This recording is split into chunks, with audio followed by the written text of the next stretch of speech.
ଏହି ଦୁନିଆରେ କାହାକୁ ଅଦରକାରୀ ବୋଲି ଭାବନ୍ତୁ ନାହିଁ। କାରଣ ଯେଉଁ ଗଛର ଫଳ ନଥାଏ ସେ ନିଶ୍ଚିତ ଭାବରେ ଛାଇ ଦେଇଥାଏ। ତେଣୁ ସମସ୍ତଙ୍କୁ ସମାନ ଭାବି ଜଜ୍ କରିବା ଉଚିତ ନୁହେଁ। ସମସ୍ତଙ୍କ ଉପରେ କେବେ ବି ଆଖି ବନ୍ଦ କରି ଭରସା କରନ୍ତୁ ନାହିଁ। କାହିଁକି ନା ବେଳେ ବେଳେ ନିଜ ଦାନ୍ତ ବି ଜିଭକୁ କାମୁଡ଼ି ଦେଇଥାଏ।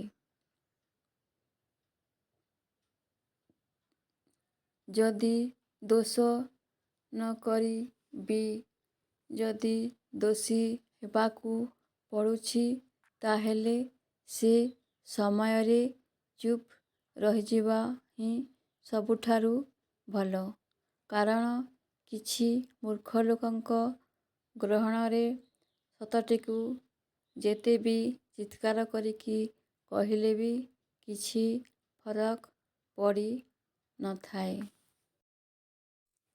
ଆଗକୁ ଆସୁଥିବା ସମୟରେ ପରିସ୍ଥିତି କ'ଣ ହେବ କେହି ଜାଣି ନାହାନ୍ତି।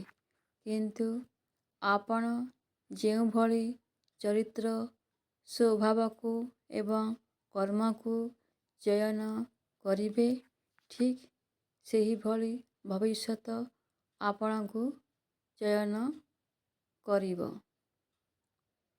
କେବଳ ଶରୀର ସୁନ୍ଦର ହେବା ଦ୍ୱାରା କେହି ସୁନ୍ଦର ହୋଇ ଯାଏନା।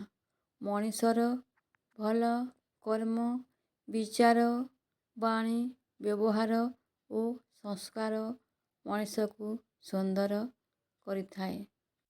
ଆଖିରୁ ଝରୁଥିବା ଲୁହ ସମସ୍ତେ ବେଶ୍ ଭଲ ଭାବରେ ଦେଖି ପାରନ୍ତି।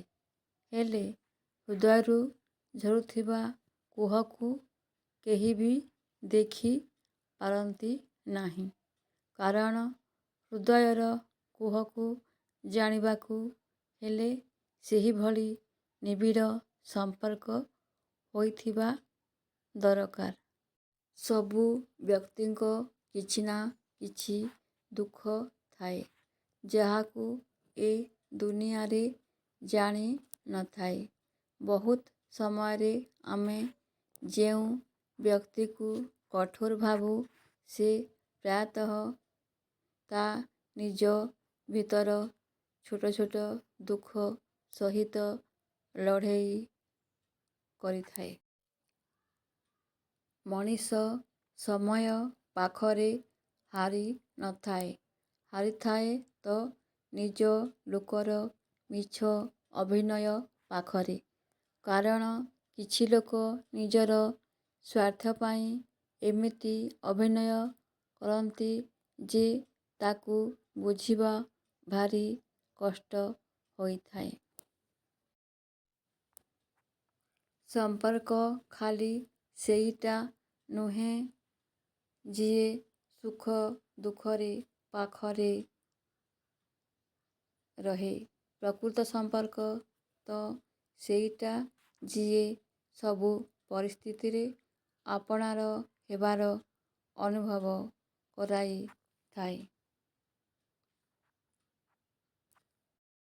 ଆପଣ ପଛକୁ ଫେରି କେବେ ବି ଆରମ୍ଭକୁ ବଦଳାଇ ପାରିବେ ନାହିଁ ସତ। କିନ୍ତୁ ଯେଉଁଠି ଅଛନ୍ତି ସେଠୁ ଠିକ୍ ଭାବେ ଆରମ୍ଭ କରି ଜୀବନର ଶେଷକୁ ବଦଳାଇ ପାରିବେ।